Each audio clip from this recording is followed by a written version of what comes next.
Stephanie started out as a foster parent, but then quickly turned into mom, legally and permanently. She adopted twin boys. They had spent the first 2 years of their lives in a home where they never knew if they were going to be fed again.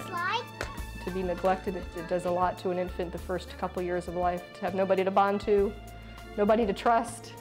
You give me a bottle one day, I might not have anything to eat the next two. But Stephanie and her husband have worked hard to show the twins that they are safe now.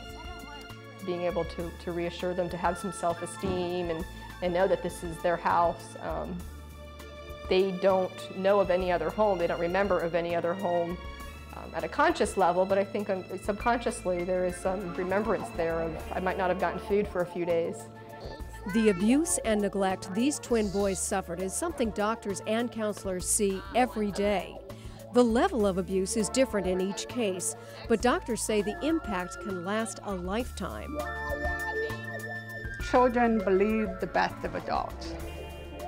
And I think it's not until they have a fear of being severely beaten or a fear of being more severely sexually abused that they lose that faith in an adult. Counseling will help the children, but the help only goes as far as the family responds. If the parents don't support and understand the need for family counseling, the children may now be at even greater risk of being harmed. The ones I worry about, again, are the ones who are absolute, very isolated, enmeshed families.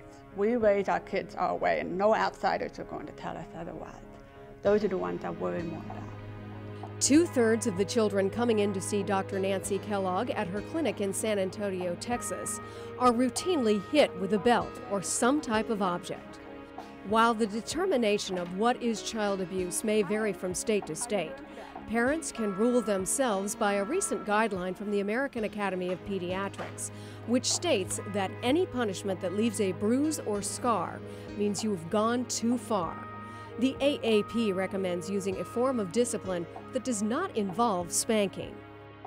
This facility in Fort Lauderdale, Florida is called Kids in Distress. For many of the little ones here, this is the first safe environment they have ever known. Ellen Okrent says despite the abuse they have suffered, these children still hope to live in a safe, loving environment. Children want to be good. Children want that sticker, they want that smiley face, they want that hug, they want to be told how great they are. In any physically abusive situation, many children feel like they are the one who has done something wrong. They don't understand it's crossed the legal line. Counselors say in a child's mind, they don't want to get their parents in trouble with the police or the courts. Regardless of what we think, blood is thicker than water, and children always will protect their parents. And in the beginning, they don't really understand that that's wrong because that's the way it is in their home. But then children learn that, hey, my dad's not supposed to touch me like that, or hit me like that, or hurt me like that, or my mom, or whatever it is, or my mom's boyfriend. My mom should be protecting me, but it's still my mother. If a family doesn't get help, the future doesn't hold much promise for stopping the cycle of abuse. Stephanie adopted her boys while they were still toddlers. So in this case, the boys will grow up in a happy home with hope for the future.